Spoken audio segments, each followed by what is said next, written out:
Welcome, one and all, to the NFL Draft Savages podcast.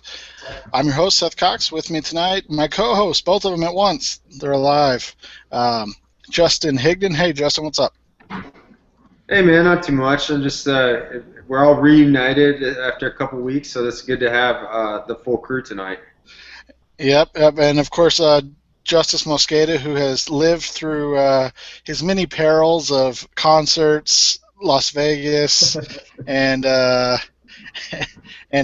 out with Josh Norris on his podcast. So everything seems to be going good for Justice. How are you, Justice? Man, my throat's still recovering. Like it's just been like 3 months of just my throat being dead. But yeah, we still out here putting on for the West Coast. That's right. I know it's all sunny outside, and yeah, it's nice for us. And tonight we got to scrap the team previews, unfortunately, because we just couldn't get enough time in the year to get those done. So we apologize when we didn't, to the people or the teams we didn't get to, but this week is going to be about something that both Justice and Justin are very passionate about. Justice, of course, with his force players, and we'll be talking about guys that aren't day one guys that fall into that force players category, and how those metrics impact our views of them. And then Justin and his metrics have some different players, not just pass rushers or front seven defensive players, but he has offensive linemen, wide receivers, line or running backs, things like that he wants to talk about as well. And then both guys are going to come out with some hot takes on some of the bigger names that don't meet their metrics and how that impacts their grade, and the difference between metrics and tape, and why marrying the two is probably the best way to actually find out how good a player is going to be. And we'll start first with Justin, because, like I said, he's going to go with some non-force players, if you will, positions, and guys that he wanted to discuss, and we'll go a couple at a time here, and we'll group the first three together. Donovan Smith, Corey Robinson, and Darryl Baldwin, all offensive linemen, all day two, day three type guys. I've watched Smith, and I've watched some of Corey Robinson, have not watched Darryl Baldwin. When I watch these guys, Smith's the only one to me that jumps out as a guy that could, just from watching what he does, that could be a player in this league. Robinson seems like he could be a right tackle that maybe kicks inside, but he just doesn't seem like he has the athleticism to play outside. Justice, have you watched any of these three guys? Yeah, the only one that I hadn't seen, and I actually just had to Google his name, was Baldwin. I mean, I'd seen him at some point, but I hadn't really studied him. But yeah, I'd seen the other two. I mean, do you want me to spit my film takes on those guys? And the other thing is, the dude from Penn State, he actually tested very well. When I ran the the combine metrics for force players, he and I believe Laken Tomlinson were the only offensive linemen who would have passed. And that's kind of rare when you look at the hit rate for defensive linemen, because it's weight adjusted and density adjusted. The hit rate for defensive linemen passing through the force players metric is way higher. And that's why I stopped doing it for defensive linemen, because it doesn't yield this. I mean, it still yields better results for force players versus non-force players, but it doesn't hit at the same rate that it does for edge players, because it's so specific to what they do, I guess you'd say. But he and Tomlinson were really the two guys that you look at as far as at least the combine, and just looking at only the combine numbers and saying, oh, okay, these guys are athletic enough where they can compete as interior defensive linemen at the next level at a high level. So when you look at those guys, Justice, just give us some of your takes on those. Well, the Penn State dude, I mean, he's really raw. I mean, we'll get to this a little later, but Marcus Rush, I kept watching a bunch of Marcus Rush, the pass rusher from Michigan State who played opposite of Shilly Calhoun, and he just dominated, man. Like, at one point, he did this little hand swat, and the dude was just, Donovan Smith, just palms to the ground, looking to, reach at the guy, and just bent. And he's almost to the point. I mean, I know he had a good Senior Bowl, but he's almost a guy that you think about kicking in. And then you were talking about the guy from South Carolina. Like you said, I mean, he's probably a right tackle, but he's kind of long, so you don't even know if he's going to be able to be a guy who can really kick inside. And also, he's not the type of guy, like you said, who can even be a swing tackle for you because of his athleticism as a left bookend. So really, when you're drafting him, you're drafting a right tackle only guy. And as far as the NFL, I mean, you're really going to have 3 guys on the bench on your roster, and maybe only 2 of them are active on game day. If he's right tackle only, and that's the only thing that he can do, really the only value you have in him is as a starter. And as a starter, I mean, you're probably looking at a low-end kind of guy that you can get, maybe like 4 years out of or something like that, but he's never going to be like an amazing right tackle. Justin, explain your metrics a little bit, and then how these guys fall in line in those metrics. Okay, my metrics as far as as they apply to offensive linemen, it's going to be kind of like the Spark score. It's a formula I developed that really takes into account all the testing measures that Spark entails, and then I added in the broad jump as well as the 3-cone. The 3-cone's not part of Spark, but as we've all talked about, it's a pretty important metric as far as football teams are concerned. So we're talking about Corey Robinson, and it's interesting because the area where he really struggles is that 3-cone. He's kind of a slow-footed guy, like in that respect, lateral movement. But what I wanted to talk about kind of is like how we value these guys when I'm seeing a player like Eric Flowers, who also, isn't a very swift-footed, or he's kind of a heavy-footed guy, and he's being projected somewhere in the first round and second round in a lot of these mock drafts. And athletically, he compares a lot, like pretty closely to Corey Robinson. In fact, Corey Robinson, by those metrics, grades out a little bit higher.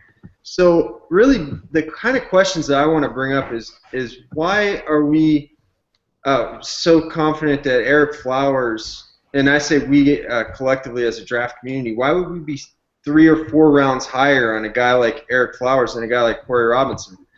And is it just the way we watch the tape? I mean, Corey Robinson was, I believe, a 3-year starter at South Carolina.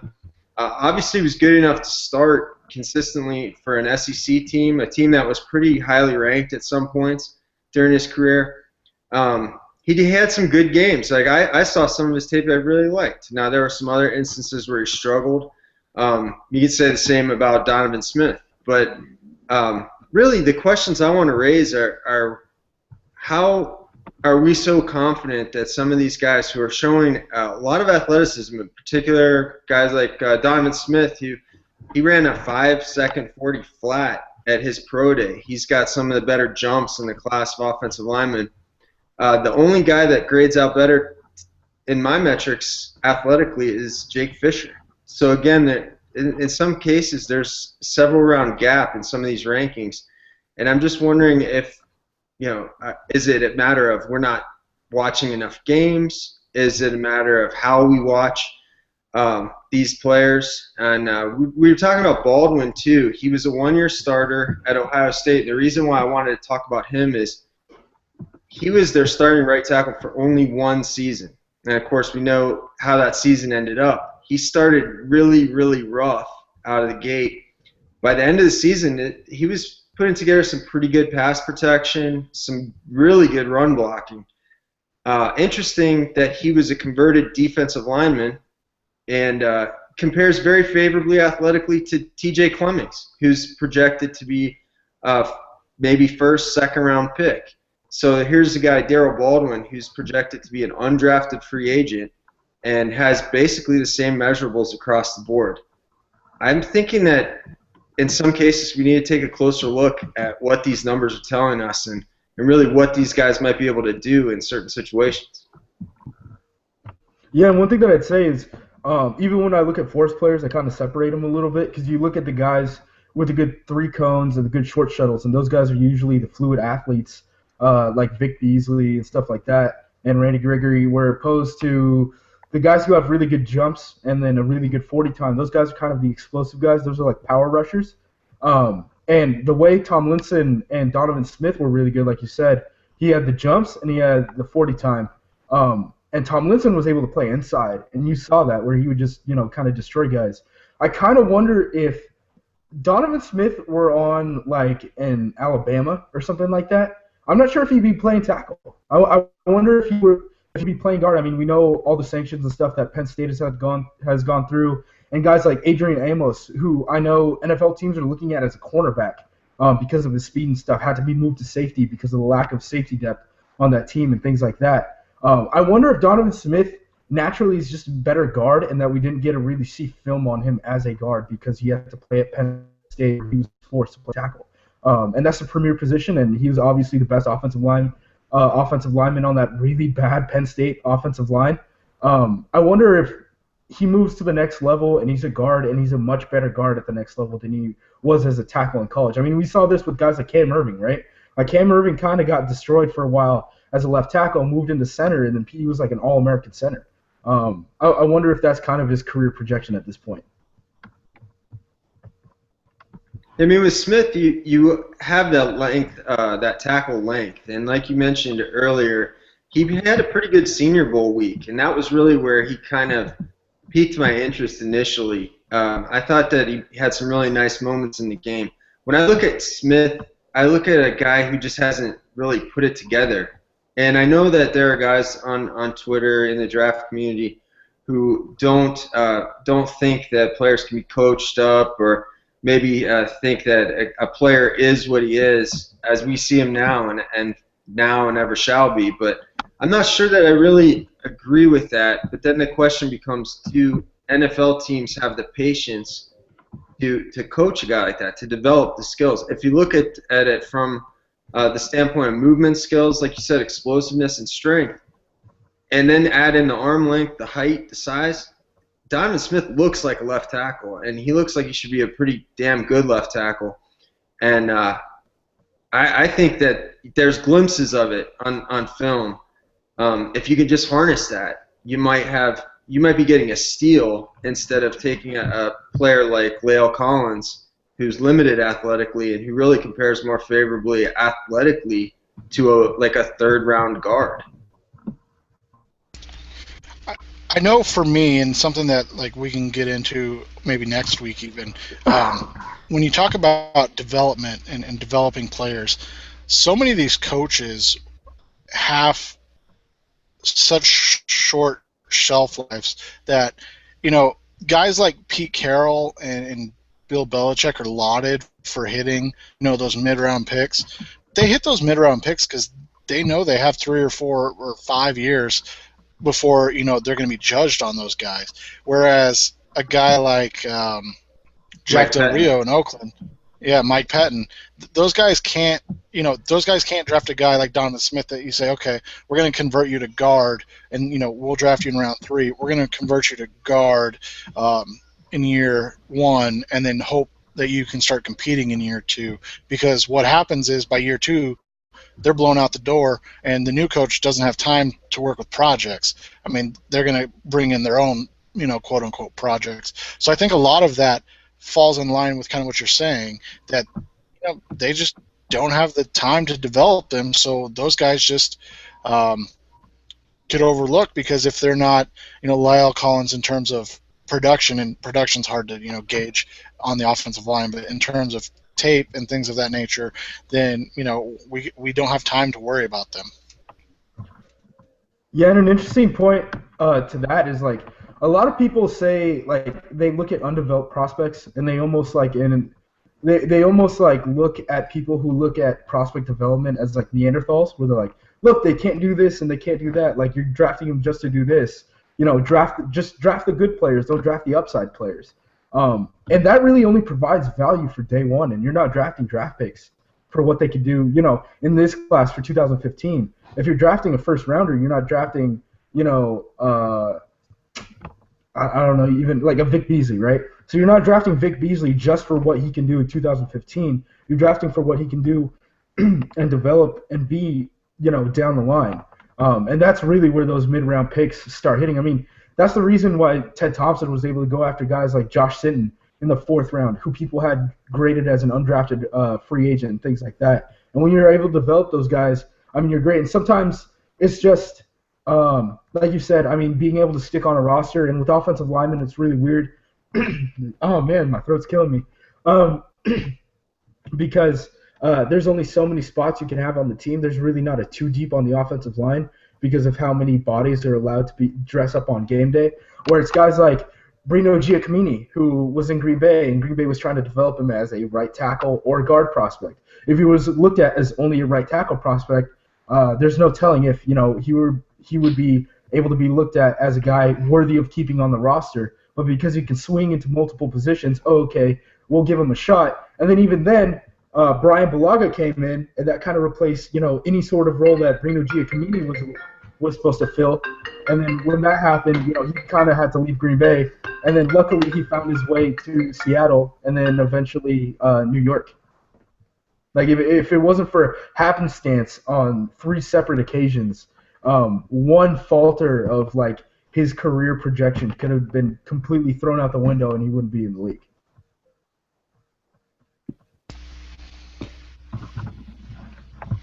When you look at on the outside, the top 32 that we'll talk about in a little bit, but Justis, you've hinted at some guys on Twitter that you like in terms of your force players that outside of the top 100.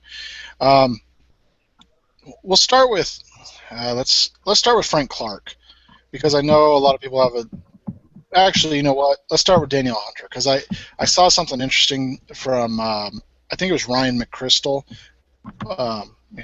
Shouts if you're blocked by him. I'm assuming a lot of you are that are listening.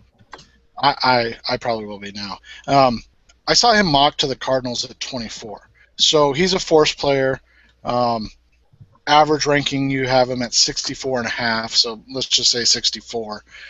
What are your thoughts on a guy like Hunter in round 1 as a force player, as opposed to a guy like maybe I'm trying to think, somebody like Preston Smith, who is ranked 15 to 20 spots higher by most people and is a force player as well, but maybe isn't that pure outside linebacker in a 3-4?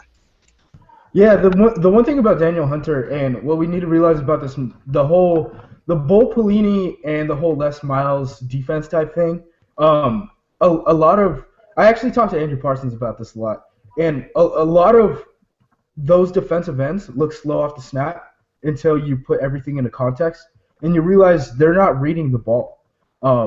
As someone who played, on the defensive line in like high school and middle school and all that, there's really 3 ways to read, when to go off the ball, right? And it's to look at the ball, it's snap count, and then the other one is reading the tackle. And in that Bo Pelini LSU defense, they're really reading the tackle. So it's almost like a 5 technique role where you're playing run defender first. So you don't see that athleticism from Hunter all the time. You don't see that burst like Vic Beasley, where Vic Beasley is just kind of, he's just in his track stance looking at the ball, and as soon as that ball moves, he's off. So a lot of people don't see the athleticism with Hunter there. But I can tell you, I mean, he's essentially Barkevius Mingo on paper. I mean, you put those two next to each other, and they're essentially the same player athletically. First round seems rich on a guy like that. I mean, he's very young, but he almost looks like a blue chip high school recruit at this point. Like, he still very much needs to learn the game. And you could see him just develop that, like, power off the line of scrimmage at times, where he'll just drop his shoulder and kind of take out a lineman. But he doesn't, like, know how to use his hands. He doesn't do a lot of things correctly. So he's very much a developmental player. I don't take that in the first round. I would rather take a guy like Preston Smith. But, I mean, I had heard that, like, don't be surprised if, like, a team like Cincinnati takes him in the first round, things like that, which is kind of surprising to me. But they have very unique ways of, like, they only almost exclusively look at guys who are long and things like that. Preston Smith, to me, I mean, he's kind of reshaped his body a little bit. If you look at what he looks like now and what he looks like, on game film and things, that's another thing that you need to put into perspective when you look at guys like Grady Jarrett. I mean, Grady Jarrett, I believe, put on 15 pounds between the Senior Bowl and the Combine. Like, he's just complete rehaul on what his body is. So you kind of like almost lose perspective on what his film looks like when your body just completely changes like that. So like Preston Smith working with from like guys like Tony Pauline, guys like Gil Brandt. Shouts to Gil Brandt who blocked me on Twitter. I'm sad about that. Who were tweeting about like their pro days and stuff, and were saying that like teams like really liked how he dropped as like a linebacker and linebacker drills and things like that at his pro day. That's kind of surprising if you look at his film, but when you look at how much his body has developed, it's not really that surprising. So that's kind of odd to me, but on film, Preston Smith very much is kind of like that Scott Crichton, Justin Tuck, Malik Jackson. Who's another guy I could throw out there? I think that's it for now. Just those type of guys who are kind of like, strong side DNs who kick inside and really win with their length inside, and they have just enough quickness that they could pretty much beat, all those interior linemen. So they're almost like, or kind of like Parnell McAfee, just kind of guys who just kind of like dominate with interior pressure. And if they're good enough to play edge, you play them edge there and just wait for that, wait for the opportunity to arise where he can kick inside. One of the things I've talked about with Smith, and I got to go back and look at my rankings, but I think I had him 4th overall as an edge player, that I've talked about with Smith is that, like, if a team like Arizona drafted him and you look at him as, like you said, a Pernell McPhee type, people get disillusioned with the idea that, oh, well, he's not a pure edge rusher. But a guy that can play outside linebacker or, strong side defensive end on downs 1 and 2 and offer a pass rush in that situation and then kick inside and be a pass rusher on passing downs, that's not, maybe not as valuable, but that's really valuable to a team that can do, somebody that offers versatility to play multiple positions and never come off the field. And, if drafting a pass rusher or a pure edge rusher was easy, well, there would be 32 in the NFL. Whereas you have some teams, like the Chiefs that have 2, and then other teams like the Cardinals that have 0. So, I mean, you have to remember that it isn't just as easy as saying, well, they need an edge rusher, so go get an edge rusher. You can't draft a guy that can't, bend the edge or, dip and rip around the edge or whatever cool scouting term you want to talk about. You can't just ignore that.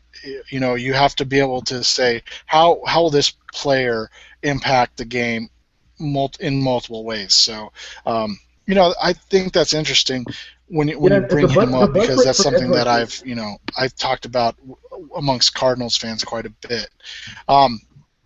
Next guy that we're going to talk about, and we'll stay on kind of the force player side of the ball, and this is on Justin's side, Zach Vigil and Paul Dawson. Obviously, Paul Dawson is on nobody's force players or metrics ratings after his combine performance. He did a little better from what I saw on his pro day numbers. First off, for both of you, and we'll start with Justin because I don't know if Justis is having technical difficulties, but we'll start with Justin. When you look at Dawson, you see the bad combine and then you see slightly better pro day numbers. What do you use? I give a guy a benefit of the doubt. It's just kind of like I know Zach Whitman from Field Goals, who does a lot of Spark stuff. He's mentioned this before on various podcasts, but it's you're taking a test, and people have bad days when they're taking a test. So I'm going to give these guys the benefit of the doubt, and in most cases, I'm using their best number, the best number that's officially reported, and I'm going to give them that number and put that into my formula. So in Dawson's case, that pro day does help elevate him out of what he was basically one of the, if not the lowest rated. He was actually the lowest rated linebacker besides the, I believe his name's Aaron Davis from Colorado State, who I had never heard of prior to the combine, despite watching several Colorado State games. Dawson's pro day elevates him a little bit. It puts him into a more palatable area, but it's kind of like still on the very low end for any type of linebacker. He just doesn't grade out athletically very well. His slow 40 time, although it's now in the 4.7 range, he's not very good on the jumps. He did have a really good 3-cone, and I think that is probably what shows up on his tape. But again, my question here with Vigil, and I mentioned this on Twitter, Paul Dawson is projected in the second round on NFLDraftScout.com. Zach Vigil is projected in the 7th round. He actually grades out as a better athlete. I felt like he was a combine snub. He was a Mountain West Defensive Player of the Year. He was very effective in just about every aspect of the game for Utah State last year on what was a pretty solid defense over the last couple of years. He's been a starter pretty much his whole career. Better jumps than Dawson. Very, a 7.11 3-cone, which for a guy close to 240 pounds, not too shabby. So Zach Vigil's not an unathletic player, and I certainly don't think there's 5 rounds separating these two players. Guys are going to look. This is the thing about tape. When you're playing against competition that might not be so hot, you might look faster. We see it all the time. We talk about guys looking faster on tape. Maybe it's because the guys they're playing against are slow.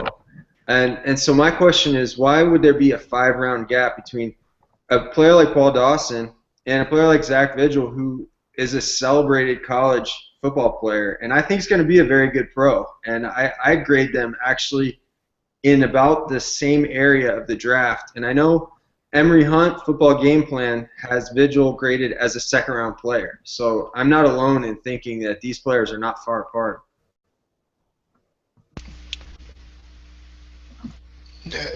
Where did Vigil land on your force players metrics, Justice?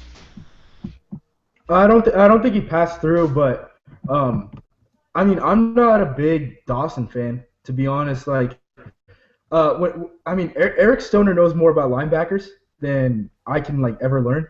And Eric Stoner went on with Matt Waldman, and they did that little breakdown thing that they have going on. And he was really explaining how even when you watch him, he doesn't trust his athleticism enough to make some of the plays that others do. Like, he doesn't take the same angles. He doesn't do the same things. So to him, it actually wasn't a surprise that he was as poor of an athlete as people thought. Or people assume that he was a much better athlete and things like that. So I mean, I saw someone talk about Dawson might go in the first to Minnesota, and that shocked me because I'm.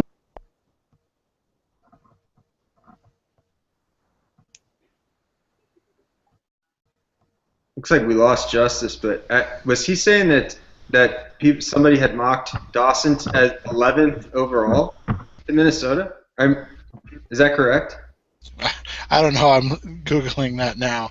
But yeah, I mean, Justice and Eric was actually talking about Bernardrick McKinney the other day, another linebacker that some people like, some people don't, but and he was talking about why are we fighting about Paul Dawson when there's a guy like Bernardrick McKinney that we can talk about and look at, and that's a good question. I mean, why?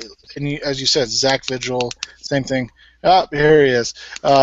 This damn internet, man! I'm running off my phone right now because this internet's acting wild. It's acting a fool. Justice, did you say that Paul Dawson was mocked 11th overall to Minnesota?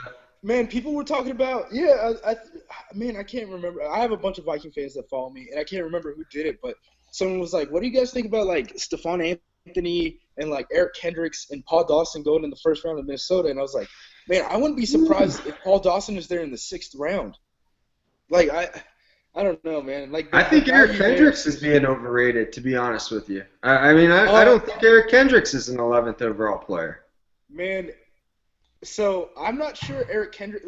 We had word that Eric Kendricks was going to be a fringe 2nd, 3rd round player a couple months ago, and now Josh Norris, I believe, if it's if Eric Kendricks doesn't go in the first, I think it was 40 picks, he has to print out and eat a tweet.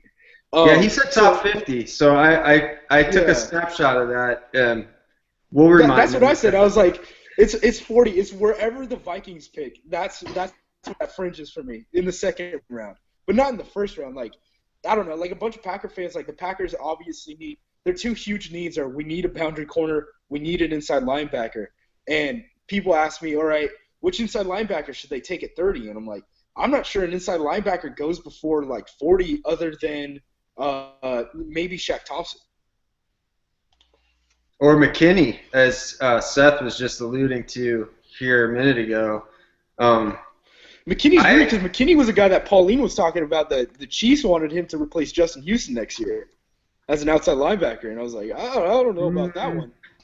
Well, and the thing that people hate that is still a reality about the NFL draft is, whatever. What does Parsons say? Pause. Size matters, and it does. I mean, it really does matter because you look at a guy like. So, for instance, I'll talk about Norris's rankings because I think he had Kendricks like 6th or 7th overall, right? And then a couple years ago, he had Arthur Brown. I want to say like 3rd or 5th or something like that. But then, like, whenever Levante David got drafted, he had David top 10. So, obviously Norris has a type that he likes. He likes smaller, athletic linebackers that can move. Well, he hit on David, and then so far, Brown's been kind of a whiff, and now he's hit Kendricks again. So people have types. Well, the NFL has a type, and Benardrick McKinney, as much as you dislike him sometimes on film, he fits that type of what NFL teams want. Lanky, long, he is athletic. He can run. He can run. And so all of a sudden it's like, all right, well, he fits that inside linebacker mold or, outside linebacker in a 4-3. And, like Justis said, some people, I've heard the same thing, like, oh, we want to see what he can do on the edge. I'm like, well, that, maybe. It's a different game. Yeah, it's a different game, but maybe if, you're bringing him in to play slow at first and learn it, I don't know. I mean, but McKinney's a guy that it makes sense why people like him, and then it does make sense why the NFL, like Justis just said, it makes sense why Eric Kendricks could go outside of the top 40, or fall into that 50 range because he doesn't fit the NFL mold. If you think that's stupid, that's free. I'm not going to disagree with you. You have your, everybody has their types, but the NFL in the end is the one that's making the calls, and in the end, where they land, is gonna dictate success a lot of the time. And I hate that Geno Smith's with the Jets and hasn't got much, in terms of weapons, but I look really dumb thinking that he could have been a franchise quarterback 2 years ago. That looks stupid right now. Do I agree with the way he's been used? No, but them's the breaks. And if you're going to do this, you just have to be ready to deal with it. So I think I think Eric Stoner's top 2 players were top 3 players were like Arthur Brown, Geno Smith, and Tank Carradine from that 2013 class. So it's just whiff. And I was right there with both the Eric and Seth with my love for Geno Smith, and it's made me sit back and reevaluate quarterbacks. And really, quarterbacks definitely, I mean, that's a whole different show, but that's the hardest thing to, in my mind, to project. But back to the linebackers here, and just to briefly touch on Kendricks, one of the things that when I question like his value on draft Twitter that I hear back is how great he is in coverage. And I'm not going to dispute that. I think he is a very good coverage linebacker. But then you have to talk about what is the value of a 230-pound coverage linebacker. And you can look at where Christian Kirksey was drafted last year in Cleveland in the middle of the 3rd round. I think Kendricks is a better player than Kirksey, but I don't think there's a ton of separation when you're talking about value of the pick. And I think it's more realistic that Kendricks is a middle of the 2nd round to early 3rd round player, and then he's much more athletic than Paul Dawson. Where does that leave Paul Dawson?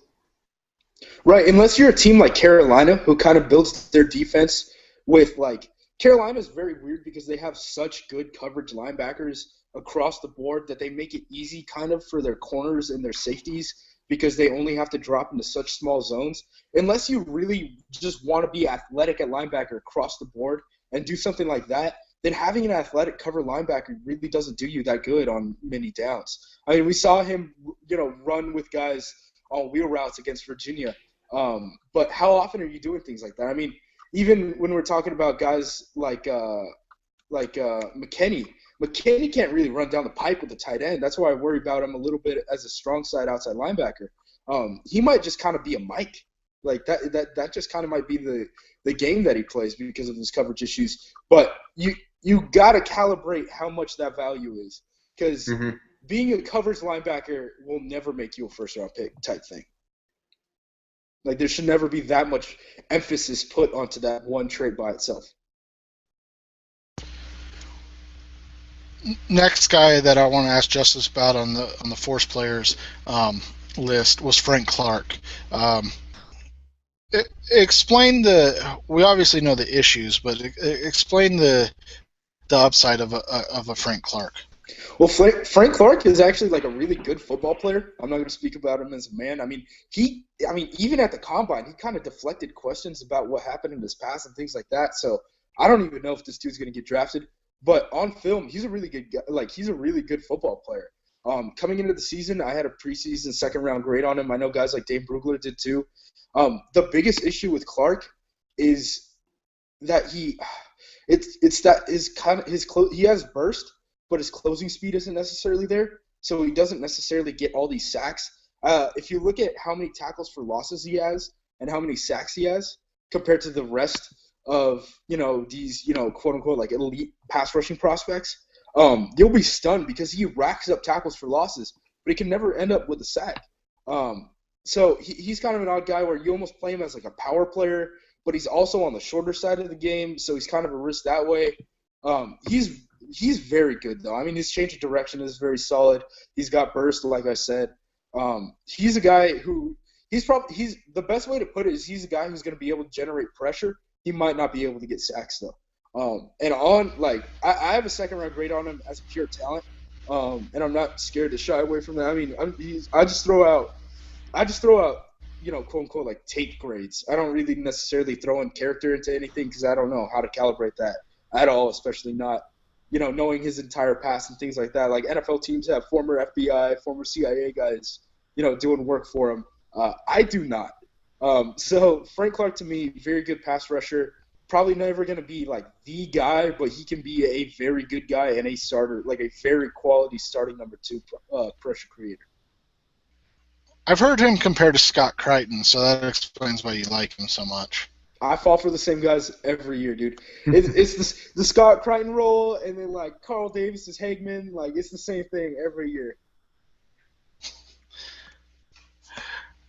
Justin, when you look at the secondary, you've got a couple guys on here. Bryce Callahan from Rice and Gerard Holloman, Louisville, LSU. Jeez. Holloman, was he Ed Reed? Was that who we were talking about earlier? Yeah. Holloman, we talked about him months ago, and he got a comp from our good buddy Matt Miller. And Bucky Brooks. And Bucky Brooks. And to be fair, Holloman was just going through some historic streak of interceptions. I think he had like 6 interceptions in 3 weeks, or maybe even 5 in 2 weeks, or something like that. He really looked like the ball hawk. And then as we got farther into the season, we all started to pick apart his tape. And there's very obvious deficiencies on the tape when you take away just his innate, his knack for getting his hands on the football. But the problem is he's a terrible tested athlete. Like, he is undraftable if you just go based on the metrics. And he can't run, he can't jump, but he can catch a punt returner. And he's a punt returner on defense. And he can't tackle, so you can't play him on special teams, kick teams. So what do you do with Gerard Holloman? And my take on Holloman, I would take a flyer on him in the late rounds, and I would hope that he's just a terrible tester and that he maybe just wasn't putting forth the effort. And maybe take him in the 6th, 7th round and see if it clicks for him, if he finally gets it. Because sometimes that's all it takes for a young guy. It's just a wake up call. Maybe going later, way later than he thought, might be that wake up call. But as it stands, I think Gerard Hallman's flat out one of the riskiest picks in the draft as far as guys who are being projected on the first couple of days. He's got injury questions. He's got some off the field questions, which I won't go too deeply into here, but if you do a little Googling, you'll track down kind of what I mean about that. He's got some motivational questions. He's got let's not forget that he was benched for like 4 or 5 games this year. Like, even though he was going through a historical stretch, he was coming off the bench for a while. And he's a 1-year producer. The year before, I believe he had 3 pass breakups or something like that for the season.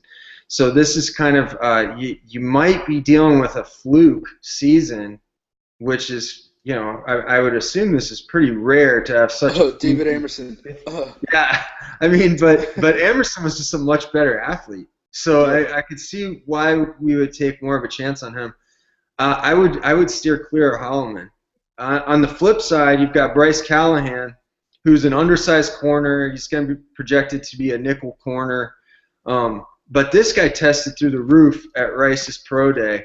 He had something like a 43.5 vertical and a tremendous broad jump as well. He timed into 4 threes unofficially, and I think the official time was in the low 4.4s.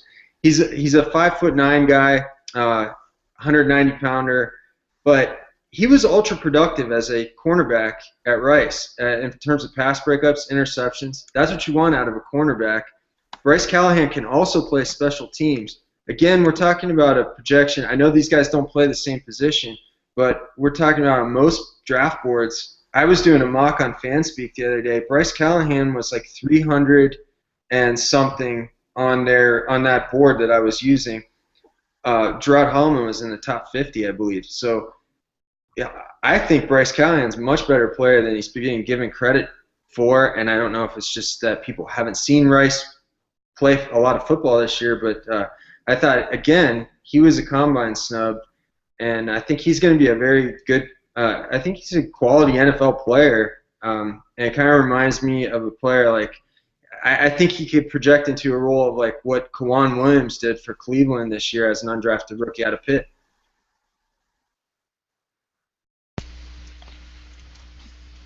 Justis, another force player that has gotten some love lately on the draft Twitter world is Shaq Riddick.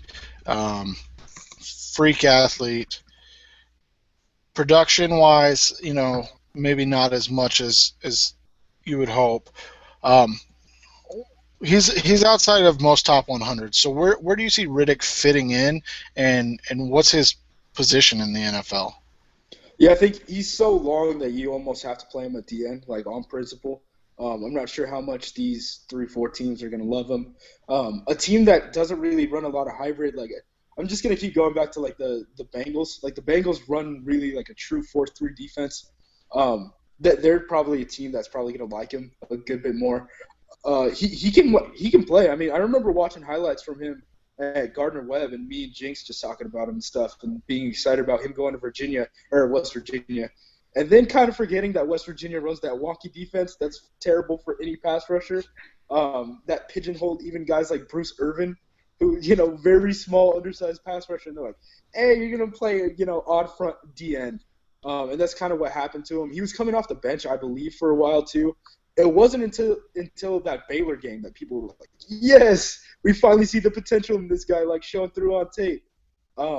So he was just kind of like pigeonholed in the wrong defense after switching from a small school. Even then, he's very long, but he's not very he has a very thin frame.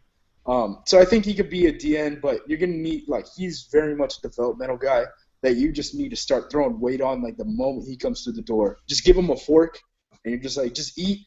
Just eat your way through like your rookie year. You're not gonna see the field. You're gonna be inactive. Just eat, and we'll grow you, and then hopefully by like 2017, you'll be solid. A team that I mean that's crazy enough to do stuff with that, like that kind of makes sense is New York, the Jets, because I know you said he probably can't play outside linebacker, but you got a guy like Todd Bowles in New York. You know, if he Yeah, gets Bowles is just crazy. Yeah, he just yeah, throws the balls on the table. yeah, if you get 3 years with Bowles, and you know, like you said, first 2 years is all about gaining weight. I think you know he could have an impact. Um, I just Riddick's a weird guy in terms of everything because he's built like Dion Jordan, but he has really He no moves game better right though. now. Like as much Yeah, as he we talk does. about Deion Jordan being a freak, like Deion Jordan wasn't really that good of an athlete. I don't know why we talk. It's the same thing with Aaron Maven, where people are like Aaron Maven and Deion Jordan, amazing athletes, and I'm like, not really. But he could cover the slot. I'm gonna forever kick myself. You know, Deion Jordan might have taught me more than almost any other prospect I can think of because I really just didn't like what I saw from Deion Jordan. This was back before I really got into the metric aspect of it, and I just kind of bought in. And I'll never forgive myself for that one. I'll never buy into someone like that scares the hell out of me on tape. And to just, I'm having flashbacks right now. Well, Deion Jordan splits out and covers the slot. I don't want my pass rushers to cover the slot. I'm not Well, going to that, pick a pass rusher and put him out on a slot receiver. It's not even realistic at the NFL level. that's the thing is like people started getting hyped about the other linebackers that Oregon had for the same reason. They're like they're all kind of like Deion Jordan. I'm like, well, they all kind of don't rush the passer. Like very much Oregon's defense is built around like we're gonna run cover two, we're gonna send a nose tackle, and we're gonna send two DNs, and we're just gonna drop everyone in the coverage. And if you want to take like this 3-yard pass, we'll just keep giving you 3-yard passes and just bet on ourselves being able to make one play this whole drive that ends that continuous momentum. So yeah, I mean, Deion Jordan evaluation is very weird because that Oregon defense is so damn conservative, and you saw Ohio State tear them up. And I actually went back and watched Jameis versus Oregon. Florida State probably should have won that game if we're being honest. If it wasn't for all Wow. those turnovers, and I believe Oregon had more points off of turnovers in that game than anyone in NCAA history, like ever. So like if that doesn't happen, Jameis Winston probably picks apart that damn defense all day. Damn these Ducks, man. We got to run something else next year. If Jameis would have picked apart the Ducks, would Mayock have flip flopped him and Mariota today? Talking about ends. Talking about ends. Yeah, man. I saved the Great White Hopes for last. So Justis has two, and um, Davis Tull, and oh goodness, I already forgot the other guy's first name. Marcus Marcus Rush. Rush. Yeah. Marcus Rush, my boy. So both um, shorter guys, Yep. but they have those metrics that you want from an outside linebacker. How does that, how do you judge that? Because both guys are freak athletes, but they don't have necessarily the desired length and size that a lot of teams want from their pass rushers. Well, the one thing that I would say is I'm not sure how much height matters. Like Jerry Hughes is short. Like that stuff kind of works itself out. The only thing that aren't like the one thing I'd worry about more is arm length because other than like being tall doesn't really help you in any sort of way with like your center of gravity or things like that. Like you really see almost like negative feedback when you get like super tall guys who like really have no idea how to use their center of gravity because of how huge they are. Other than like batting down passes, and I don't think that's that's not like a huge thing for me. So I'm fine with these guys being on the shorter side of things as long as they have that arm length. And I believe Marcus Rush has 32-inch arms, which is as long as Deion Jordan's, or 32 and a half, something like that. Well, he has the same, or as Vic Beasley. He has the same arm length as Vic Beasley. So I don't really worry about that at all that much. I mean, you need to be consistent about everything. And if you're going to worry about Marcus Rush's arm length, then you need to worry about Vic Beasley's, and I'm not really worried about either. So the thing about Marcus Rush is like a really good football player. Like I have no idea how he slipped through the cracks this whole time. When I watched him, I mean, he's so much better as a pass rusher than Chili Calhoun. And you see him taking on pulling guards against Nebraska. keeping outside containment, and then going after the quarterback after the option, the read option goes down, like after the mesh point and things like that. Like, he's just very good. He wins in the same ways that Vic Beasley does. He just doesn't have the juice in his legs really to close it. So he's kind of a guy that I would pair with a guy like Preston Smith, if that makes sense. Or if Preston Smith is your base end and he's going to kick inside, then on nickel you bring Marcus Rush out and he's going to be your edge rusher on the edge. So he's probably coming off as a bench role and things like that. But even then, like, pressure guys who can give you stuff off the bench, still very valuable. I mean, you could see rotational guys easily get 200 snaps in a season. And saying a guy, he's only a pressure creator and things like that. Man, you know how many good pressure creators are in the league? And you know the buzz rate at these guys? Like, Marcus Rush, to me, in that role is still like a third-round, like, fringe top 60 type of guy to me. As far as Davis Toll's kind of weird because Davis Tull was like 100, or he was floating around like 200 pounds when he was coming out of Chattanooga in high school, and he was getting recruited by schools like Cincinnati and was thinking about Tennessee, but then he broke his leg. So all those scholarship offers were gone. He got a partial scholarship to Tennessee Chattanooga. So you end up with this FBS player who could have played at a Power 5 conference, ends up at Tennessee Chattanooga, and I believe he was the conference player of the year 3 years in a row.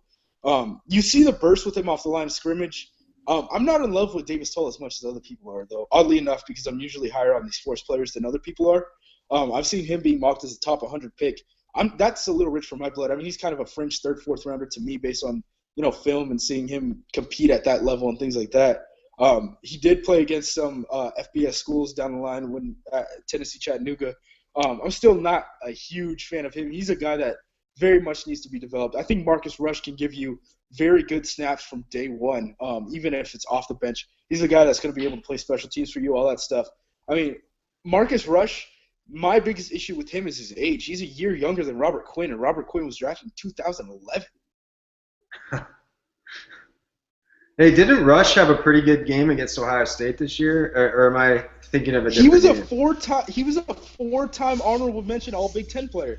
Like he's the starts leader in Michigan State history for like consecutive starts, and I believe he's 7th on Michigan State's all-time list for tackles for losses and sacks. Like, he's a very good player. I have no idea why people aren't talking about it. It's amazing how a guy like that. At all. Yeah, it's amazing how a guy like that gets shut out of like these some of these bigger All-Star games and the combine. But people that were at the NFLPA game were saying that he did really well, and I missed that pretty much whole week. I was sick, and I never actually went back. I watched a couple practices from the ESPN feed, and then I didn't see the physical game. I was just there for Brandon Bridge, for being totally honest. So I didn't pay that much attention to him there. But everyone that was at the NFLPA game was like, dude, like, Marcus Rush was kind of like the guy as far as edge rushers was concerned. On the other side of the ball, Zach Zenner was the guy you wanted to hit on, Justin. The fullback? Yes, he's white, so he plays fullback, right? Yeah, let's talk about like a 4-4. Yeah. Let's talk about Zach Zenner for a minute here. I'm going to compare him to first of all, let's talk about what he did at the FCS level. 3 consecutive seasons of 2,000 yards rushing. It used to be back in the day where it was incredibly rare for a guy to have one season of 2,000 yards at any level. Zenner's done it 3 years in a row. And the projections to fullback are downright insulting. This is a player. He's 223 pounds. He's actually, based on the weights I have, he's 2 pounds heavier than Jay Ajayi, who's a lot of people's, kind of like a draft Twitter darling right now. Zenner outlifted him on the bench by 6 reps. Their 40 times are within 0.03 of a second. Zenner outjumped Ajayi on the vertical by 2 inches. They have identical broad jumps. 3 cones are within 0.06 of a second in favor. I'm sorry, the 3 cones are within 0.02 of a second in favor of Zenner. And then the short shuttle, Ajayi's got him by 0.04 of a second. So yeah, almost identical numbers across the board for these guys. Both extremely productive. Both can catch the ball. Zenner's got a great tape on Draft Breakdown. It's a snow game, and he's literally the only player on the field who can get his footing in that game. And it looks like he's running on a normal field, and everyone else is running on ice.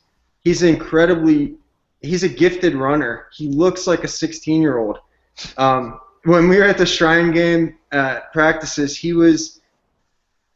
had a pretty good week of practice, and he was getting a lot of, he had a cheering section. His biggest fan was his fellow FCS fellow from the Dakotas, John Crockett, was cheering on Zenner all the way. I think Zenner can play running back in the NFL. I think he's a fourth-round type of back. I don't have a lot of separation between Zach Zenner and Jay Ajayi in any aspect, whether it's production, athleticism. Obviously, I've established that they're almost identical prospects in those regards, and the tape isn't that different to me. In fact, Zenner's probably a little more decisive running inside. I know the guys from RotoViz, they're really into the statistic part of it. They're big on Zenner, and they think he can be a starting NFL back. And I don't see why he can't be, other than the fact that he's a white guy and he's going to be pigeonholed at fullback. Well, Zenner wants to go to like med school and stuff, right? Like we got to worry about him being Chris Borland, no? He's got to change. Red flag. Well, according to some people on Twitter, yeah, we do have to worry about that because God forbid anybody would have interests outside of football. But I think I'll give him the benefit of the doubt and say that he's shown that he's got dedication and that he definitely can carry the load. All right, real quick, guys, because we're at about an hour right now. You talked a little bit about Lyle Collins and Eric Flowers already, Justin. So do you want to talk about Jalen Collins or Eddie Goldman on your day one guys that you maybe don't see it with, or your metrics don't see it? Well, I'll just for the sake of time, I'm just going to lump these guys all together, and I'm going to tell you that from a metrics standpoint, I mentioned Lyle Collins grades out to like he looks more like a day two guard prospect from a measurables and from an athleticism standpoint. I see a lot of great tape on him. A lot of it involves him blocking defensive backs and linebackers at the second level. That's something he's supposed to be doing. I'm not confident in his ability to play left tackle. I don't know that he's a good enough athlete. If he does become a great left tackle, he's kind of beating the odds. So I don't like these projections of him in the top 15, top 10 of drafts. Eddie Goldman's the same way. This is a player we've bagged on Danny Shelton on this show. Danny Shelton's actually measured out to be a much better spark athlete than Eddie Goldman. Some people prefer Eddie Goldman. I know Justis is a fan of Eddie Goldman. He does not grade out well after he had a pretty bad pro day. His tape probably better than what he showed at his testing, but it's still kind of risky. And then Jalen Collins, he's kind of thin. He's a 10-game starter. He doesn't have. Yeah, he had a great 40, but otherwise athletically he was just kind of average. And I'm seeing him projected into the first round. You're putting a lot on the table to take a guy who started 10 games and who isn't like a phenomenal athlete to take a guy like Jalen Collins in the first round. So, and Flowers, I've already established that athletically, he's actually tested below Corey Robinson, who we talked about as a kind of a right tackle only type of player. So these are guys that are being projected in the first round. I wouldn't take any of those guys in the first round, and probably not even in the second round. Yeah, it wouldn't surprise me at all if Goldman totally slips out of the first round and he's kind of the surprise tumbler of the draft. Because the one thing I openly admit that I very much so the hardest position for me to grade is nose tackle, because there's so few elite nose tackles and you get to see so few as prospects. Mm-hmm. That when you really see the elite guys who make consistent Pro Bowls, Raji made one Pro Bowl before really Green Bay kind of messed that up and moved him to DN, and all sorts of stuff happened there. But guys like Poe, guys like Haloti Ngata, those giant body guys, it very much translates to testing You can pretty much correlate that with testing all those like across the board, even guys like Brandon Williams. And then you see guys like Shelton and guys like Goldman, and you're like, oh, this is not good. Like this is gonna turn out poorly if you just look by numbers. So yeah, I'm totally willing to admit being like, and I went back and watched Goldman too, and I started like liking his tape less and less the more I watched it. I was like, oh no, I had a terrible take. I had a terrible hot take. I need to delete all these tweets. Can we delete these videos? So yeah, I mean, I'm not as huge of a fan of Goldman as I once was after that stuff came out, and I really opened my eyes. I didn't think he was going to be that big either. He was like 336 or something, right? Like something crazy. I didn't know he ballooned to that size. I think a lot of times we see, all right, this guy's giant and he's stout. Okay, that's good. And that's not really what happens when you go up against NFL guards and centers, opposed to college guards and centers, where like really like even like centers and guards at the NFL level, a lot of them played left tackle. And it's just like the good athletes that are on the offensive line, they're just playing left tackle in college. So huge concerns for me there now. Kind of shifted my momentum on that one. I'm going to throw a name out here for you guys and a guy who had a very good pro day at Louisiana Lafayette, and that's Justin Hamilton. He's a nose tackle in that defense, and it really generated a lot of pressure, and was a very good facilitator for their edge player, Christian Ringo. Hamilton tested much, much better than Eddie Goldman. He's currently being projected as an undrafted free agent. And then when College Football Focus numbers came out on interior defenders today, you see Justin Hamilton's name on there as a pressure player. This is a guy I think is incredibly underrated. I would take him in the middle of day 3, and it seems like a lot of people, at least in the draft community online, are sleeping on this guy completely. I doubt that NFL teams are, but because he's a really good player, and I think when you talk about a value play, I'd much rather take a guy like that in the middle of day 3, and you know, I feel pretty confident about that pick.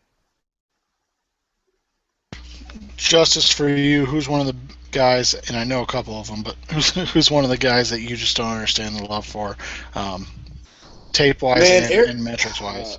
Like, Eric Flowers kind of looks like Marshall Newhouse, if we're being totally honest. You watch that Nebraska tape, and I know people have kind of rationalized that Nebraska tape, and they're like, outside of that one Randy Gregory play where, like, he totally got ragdolled and, like, you know, Randy Gregory left with his lunch money. Other than that play, like, he did solid. But, like, man, Eric Flowers got beat up bad. Like, I just don't know if Eric Flowers wasn't seeing the same type of edge, you know, the same type of edge rushers or what. But, like, Randy Gregory beat him up so bad that, like, that, like, is embedded in my mind. And mentally I'm like, oh, no, that's Marshall Newhouse. You can't deal with a guy soft like that. Like, dude needs coloring books. Like, he's that type of soft. You can't. Not at the next level, man. Not at the next level. So he's a guy that I'm huge, like, kind of audited out by. Clemmings is kind of one. Like, there are people who have Clemmings as their top tackle, and to me, that's, like, really weird because Clemmings is a project right tackle who you're not sure is going to be able to play guard because his feet are so bad. Like, that's not going to help you in a booth if your feet are that sloppy. And he's not going to be able to play left tackle. So you're looking at a project right tackle only player.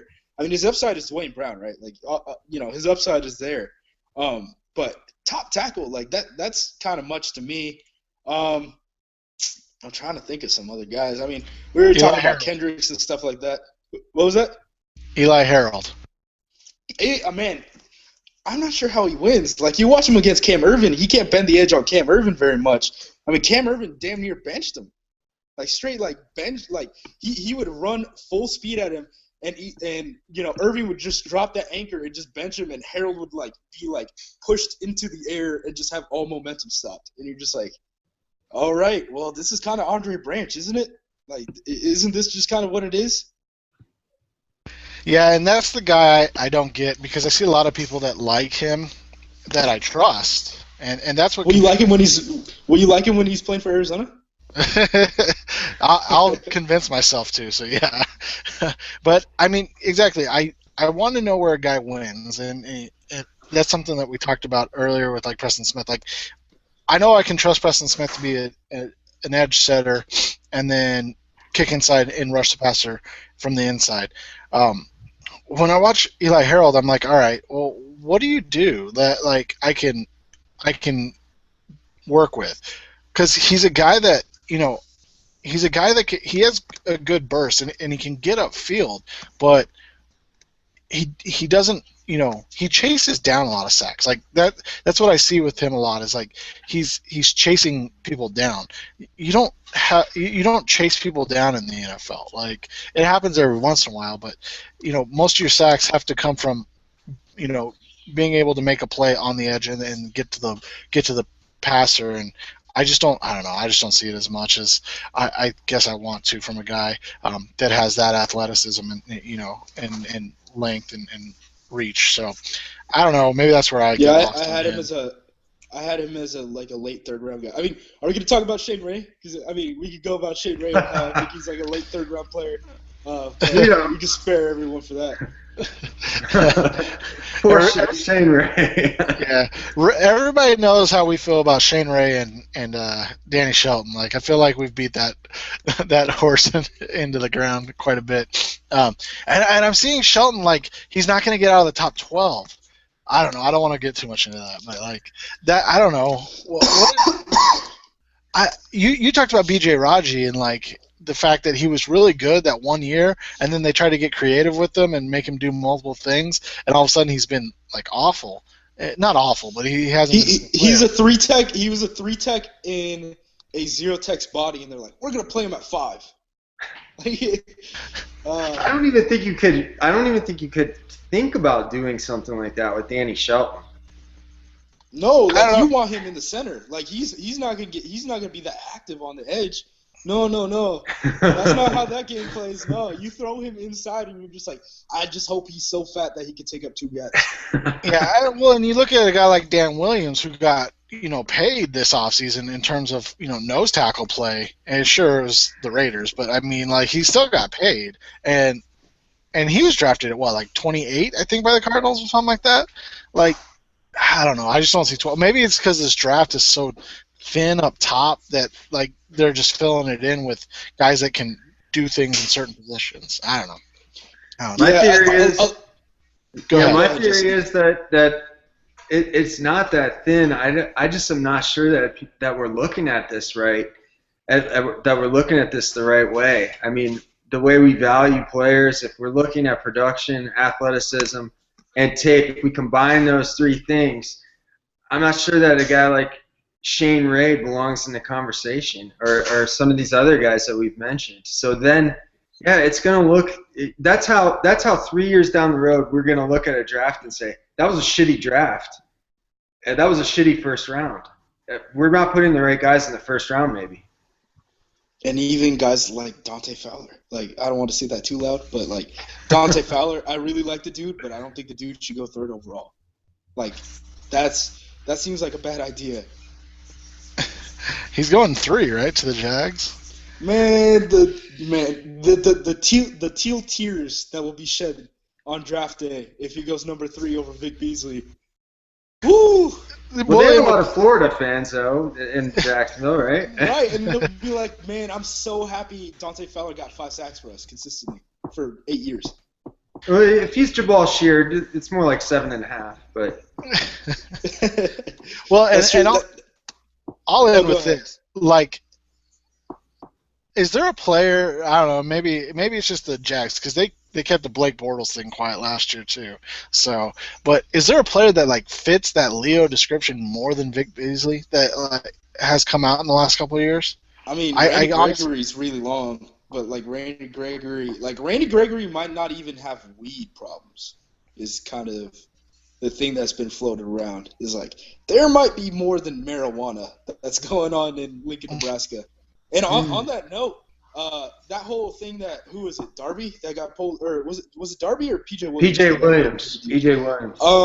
If y'all want to do some work on some background, I would Google PJ Williams Ronald Darby Exxon station, because for some reason we all forgot that these dudes kind of got into a hit and run after an Exxon station kind of got robbed at like 2 a.m, and then like the New York Times wrote a piece about this. About how like they're like the Tallahassee Police Department literally did nothing. Like they called Mario Williams Jr.'s dad, Mario Williams Sr., who works with Florida State's football program, and it kind of seems like something went on, and like their car left as soon as the dude who robbed the Exxon station, who was never found out, like their car kind of peeled off, and may or may not have picked the dude up, and there was no testing if these guys were drunk or not, or anything like that, and they hit like a 17-year-old's car at like 2 o'clock in the morning that was coming back from like a late shift and things like that, and the Tallahassee Police Department were just like, you guys are fine, and then they put out a bunch of files on like, these are other times that we haven't looked into anything, but like none of them were to the massive extent of what had happened that night. So if y'all want to do some background, I suggest looking at that New York Times article, because that information is definitely being passed around, and it was like the first thing that happened with the Darby situation. Because I had asked the guy, and I was like, what do you think about Darby? And Darby, he was kind of like, it's kind of like crappy to say, but like this Darby thing, like, I can kind of get over the DUI, but the other stuff, no. And I was like, wait, what about the other stuff? And talking. And let's not forget, Darby was one of the cameramen in the whole Jameis Winston deal too. So Darby has got his name mentioned in a lot of the wrong ways as we approach this draft in about 3 weeks. Can't get off the field though. All right, guys. Well, I appreciate you hanging out the last hour. Anybody has some questions for Justis or Justin, hit them up. Justis is at JUMOSQ. The Jumusk. Yeah, Jumusk. And Justin is at AFC, the number 2 NFC. Talk to them on Twitter about any of the prospects we talked about tonight, or anybody you want us to discuss on the upcoming shows. Next week, I don't know what we're going to do. We'll figure something out. 2 weeks, though, or wait, is it 2 weeks or 3 weeks? 3 weeks from tomorrow. 3 weeks from tomorrow. All right, so 3 weeks then. We'll do a mock draft and just piss off everybody, including our boss John Ames, because he hates mock drafts. So we're going to do that in 3 weeks. But for the next 2 weeks, we're picking a receiver for the Chiefs. That's right. We're also going to do all the picks on Twitter to really drive everybody crazy on the timeline. All right, guys. Thanks for hanging out tonight, and make sure you guys subscribe on iTunes and Stitcher Radio, and follow my guys here, Justis and Justin. They do a great job. But good night, everybody. Good night, all.